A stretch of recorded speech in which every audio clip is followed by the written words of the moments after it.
Promesse biblique du jour. Pour Dieu, sa parole est un engagement et il veille pour qu'elle s'exécute. Dieu est loyal avec nous. Un simple mot et la chose arrive. Il a créé tout l'univers. Un simple mot de sa part et la chose arrive, que la terre produise des êtres vivants selon leur sorte, et ce fut ainsi pour toute la création. Au commencement, Dieu créa les cieux et la terre. Genèse chapitre 1 verset 1. Car il dit et la chose arrive. Il ordonne et elle existe. Psaume 33, verset 9. Ce qu'il t'a promis, c'est ce qu'il a voulu te donner, alors sois serein. Il va te donner la guérison, le soutien, la paix, la victoire, le travail, le conjoint, le foyer, les enfants, le ministère, le poste, le succès, la promotion, tout ce qu'il t'a promis.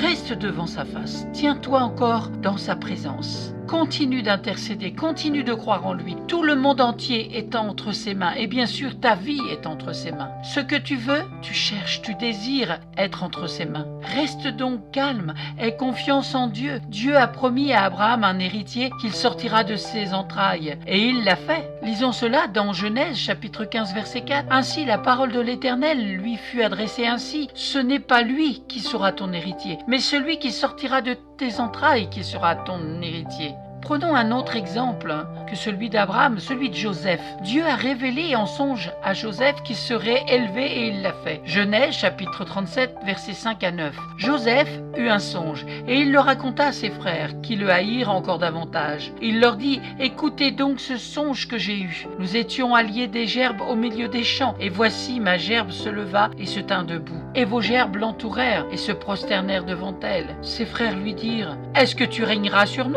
Est-ce que tu nous gouverneras ?» Et ils le haïrent encore davantage. À cause de ses songes et à cause de ses paroles, il eut encore un autre songe. Et il le raconta à ses frères. Il dit « J'ai encore eu un songe. Et voici, le soleil, la lune et 11 étoiles se prosternaient devant moi. » Tout ce que Dieu nous promet, il le fait. Il faut juste croire, avoir foi en lui, foi en sa parole et avoir confiance en lui. Tout ce qu'il nous a promis ici-bas sur cette terre et dans les cieux avec lui, il le fera. Ce que le Seigneur fait, il le fait à dessein. Il tient ses promesses. Lisons Marc 4, 22. Car il n'est rien de caché qui ne doive être découvert, rien de secret qui ne doive être mis au jour. Romains chapitre 15 verset 4. Or, tout ce qui a été écrit d'avance l'a été pour notre instruction, afin que, par la patience et par la consolation que donnent les Écritures, nous possédions l'espérance. Espérer contre toute espérance, il est écrit dans Romains chapitre 4 verset 8. Le verset clé d'aujourd'hui de promesse biblique du jour, c'est dans le psaume 33 verset 9. Car il dit et la chose arrive. Il ordonne et elle existe. Amen. Soyez abondamment bénis. Soyez renouvelés dans le Saint-Esprit. Soyez renouvelés dans la foi et la confiance en Dieu et dans sa parole. Amen. Si vous ne possédez pas sa parole, n'hésitez pas à me contacter. À très bientôt.